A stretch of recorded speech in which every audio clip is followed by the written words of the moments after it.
Well, markets have been quietly positive, but several key events loom large on the horizon. Hi everyone, welcome to the Traders Circle weekly market update. Today is Tuesday the 25th of July, and just before I begin, you do need to be aware that anything I say is general advice only, so it doesn't take into account your financial circumstances, and you have to decide if it's appropriate for you. The first of the major events on the horizon is the Australian CPI reading for the second quarter of this year.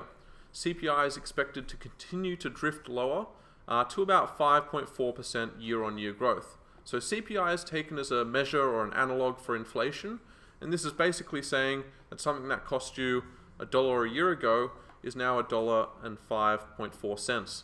So it is still quite an increase in prices, and in fact it's still well above the RBA's target range of 2 to 3% price growth. It's almost double that, in fact. But it is heading in the right direction. So it is expected to come down from 5.6 to 5.4%, and slowly it is coming back towards where the RBA wants it, where the Australian economy wants it, and where consumers want it. However, it might not be coming back fast enough. At 5.4%, it's still a very, very rapid appreciation in prices, and as someone once said, I'm not exactly sure who, you're paying too much for your groceries, so you may need to pay a bit more for your houses. And now at 5.4%, I think there's a fair likelihood of at least another RBA, Reserve Bank of Australia, interest rate rise when they meet in the first week of August, at the August meeting. That is next Tuesday. So at 5.4%, still probably more rate rises on the horizon. If it does come in a bit lower than expected though, it could mean that there might only be one more rate rise this tightening cycle from Australia. It could mean that we're getting closer towards the end of the tunnel in our battle against inflation. Now, it's my sort of read looking at the recent data. We've had very, very strong employment data. We've had relatively strong other Australian economic data. It's my read that I think everyone's getting a bit ahead of themselves here. I don't think we're through this battle with inflation.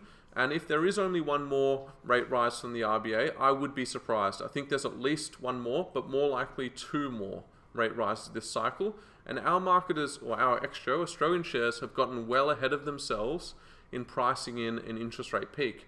If anything, we've looked at the US situation, we've looked at their 3% CPI, we've looked at their Federal Reserve, their central bank, getting inflation under control, and we've said, oh, we're just like the US, the same thing must be going on here. But I don't necessarily agree that that's the case, and so there is some risk around this event, some risk around the CPI reading, because, like I said, our investors, I think, are getting a bit ahead of themselves. Our market is now not too far off its all-time high, only a couple of hundred points away, and yet I don't think our economic situation, and certainly not our level of interest rates, I don't think warrant that. So there is a bit of risk here. That'll come out at 11:30 a.m. tomorrow morning, Australian Eastern Standard Time, and I would be watching this event very closely, seeing how the numbers come out, and seeing what the market response is, because there's a fair chance we see another spike in bond yields after this event, and that would not be good for our stock market. Immediately after that evening in fact, we're going to see a US rate rise. Well, you might be asking, Sam, you said their inflation was at 3%, why are they going to raise rates? Well, I think their Fed has been a lot more aggressive than our RBA in attacking inflation, and their Fed certainly doesn't want inflation to reaccelerate. So they want to get on top of it, they want to make sure it's stopped, they want to lift rates perhaps one final time, and keep that pressure on, keep the foot on the brake pedal, so to speak, to slow things down, to slow price growth down, and to get inflation back under control. The worst thing that could happen for the US Federal Reserve, and indeed any central bank, is that inflation starts to dip, they ease up, and then inflation reaccelerates. And that's a real concern, a real worry that I think central banks should have, is that they get 75-80% of the way through the battle, and then they ease up, and inflation starts coming back. The real sort of worry is whether inflation becomes entrenched in the public consciousness, whether people start accepting more and more consistent price increases, whether businesses think they can keep getting away with more and more consistent price increases. And it's the job of the Federal Reserve in the US and here in Australia, our RBA, to basically say, no, we're not going to allow this to happen, and to convince the public that they're going to stop it happening and to basically overcome those inflationary expectations. I think the US has done a great job of that.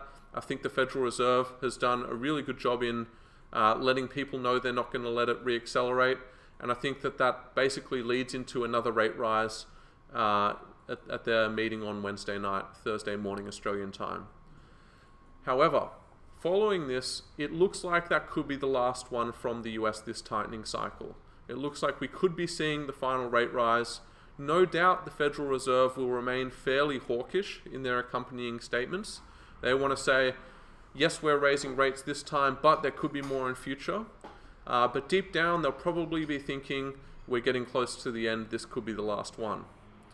So a bit of a contrast there between our own RBA, who I think hasn't gone hard enough, and the US Federal Reserve, who's erred on the side of going too hard. And I think it's really paid off for the US. I think, their inflation, it peaked higher than ours, but now it's back to 3%, back to where we'd say it's an appropriate level. And I think that's a real testament to the Federal Reserve. A lot of people have sort of spoken negatively about them, have really sort of said they messed it up, and perhaps they were a bit late in starting to raise rates, a bit late in starting to deal with the situation. But on the flip side, they've been very aggressive, they've lifted rates very heavily, and it looks like they're going to get inflation under control, perhaps without causing a significant US recession. But we'll have to wait and see on that front until a bit later in the year. So the rate rise will come Wednesday night, Thursday morning, Australian time, and it could be the last one this rate tightening cycle from the US. Finally, I wanted to talk about earnings. So we're in the middle of a US earnings reporting season. We've seen several big names report earnings already. The earnings will continue tonight with Microsoft, Alphabet, which is Google, Visa, and a few other big names. And there'll be plenty more later in the week as well. Overall, the earnings have been good but not great. In the US, 3/4 of reporting companies generally beat their earnings expectations. And while that might sound silly, in fact it is silly, while that is silly, it basically means that, generally earnings seasons can be a positive time of year for the stock market because companies and analysts somewhat collude to lower expectations to ensure that those expectations are exceeded. And as a result, retail investors and most investors basically see that and go, things are going well, we're going to keep buying, we're not going to sell. The one thing I would say is that we've seen a very large US rally into this earnings season. So we've seen about a 20% rise in the S&P 500 across the past 4 months. And when you've rallied that hard and reached the levels that they've reached, it becomes progressively harder to add more points onto the index. And so, like I said, this has been a good but not great earnings season so far. And what that means is it's probably not being good enough to keep prices powering higher. After this earnings season, US shares are going to be trading around 20 times earnings on a price to earnings basis. And that is a very, very elevated valuation level. This is an elevated valuation level even when interest rates and the risk-free rate is quite low. But given that we're going to see another US rate rise, given that US interest rates are very, very elevated at the moment, that's a very, very, very expensive price to pay for shares relative to their earnings. And like I said, a good but not great earnings season, it might not be good enough to keep their market powering higher. So in fact, what might cause a bit of selling in the US market is not, the rate tightening, the rate rises, it's not the economic data, it might be the fact simply that prices are getting too high, that earnings just quite aren't good enough to justify those prices. Like I said, it's still a bit early, there's still plenty of reports to come, but I think we'd need to see earnings improve a bit better than where they are for prices to continue higher. So following the US earnings, we're going to move into Australian earnings. We've actually got Rio Tinto reporting tomorrow night. That'll be the first of the major reports. That's going to be just after market close tomorrow, I think around 4:30 Australian Eastern Standard Time tomorrow. But the majority of our earnings will start to sort of roll in the first week and second week of August. Just about every major company, not quite, but the majority of them will report earnings in the next month. So do definitely check the investor calendars. If you're considering placing a trade or investment, consider how those reports might affect your trade or investment. And then obviously following those reports, we're going to see some dividends in August and then into September. So let's have a look at the technicals of the market at the moment. We're going to start with the US S&P 500, and it's been, like I said, on a mammoth run for the past 3 to 4 months. Roughly about a 20% rise from the lows in March to where we are today. And even across the sort of past fortnight, it's been pushing up as well.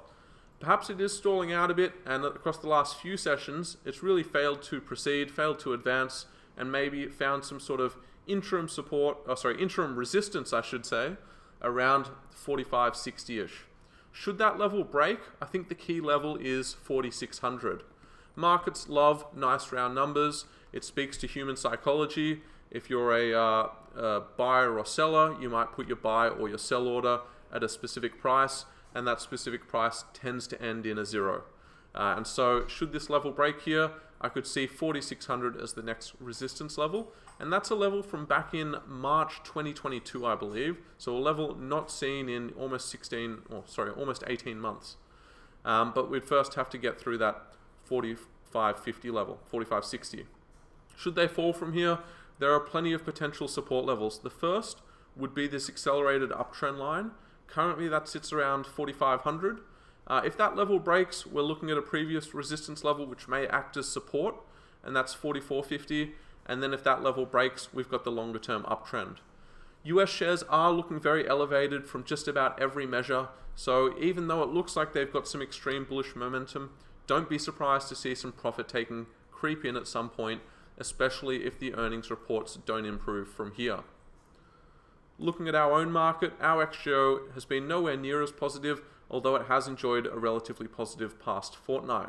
Overall, we've been roughly sideways for this year, this broad sideways range. We've got some resistance just above us at 73.70. If that breaks, there's another level right around 7400. To the downside, we've got a potential support level around 72.80 that was previously resistance.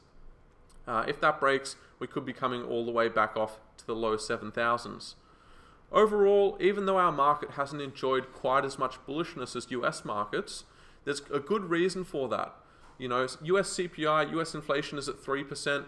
Our CPI, our inflation, is at about 5.6%. We're going to have to keep going harder and higher for longer on interest rates to get that inflation down, and that's a real risk to this market. It's a real risk to anyone considering buying shares is if interest rates in Australia continue to rise further. US markets, they're looking at a likely peak in interest rates in the next 2 days. Our market, it's still uncertain, it's still unsure. Could it be a peak in August? Could it be a peak in September? Could it be a much more drawn out battle with a peak, much later on? It's impossible to say at the moment, and I think that does speak to just how much better this tightening cycle has been managed by the Federal Reserve when compared to our Reserve Bank. The Federal Reserve has very clearly communicated to people, where their peak will be, how they're going to lift rates, where the lifts are going to happen, and how things will progress. And so far, they've been basically spot on. Our RBA has been, maybe we will, maybe we won't. Each of the last 3 rate rises have been 50-50 decisions. They can't convince the market one way or another because they themselves aren't convinced. And that is definitely weighing on the sentiment of local shares and weighing on, our inflation. Our inflation's still very, very elevated. So at the moment, our market holding just below key resistance levels. We'll need to see tomorrow's CPI reading come in lower than expected to break those resistance levels and head higher. If not, we could be breaking the supports and heading back down to the recent lows. So we'll end it here for this week, guys. Hopefully you enjoyed the video. We are just waiting on some key data pieces to decide where we go next. So in the next video, we'll obviously have seen what's happened and where I think things will head from there. If you did enjoy the video, please consider subscribing. It'd certainly help us out a lot. And please feel free to leave any comments in the comment section below. Bye for now.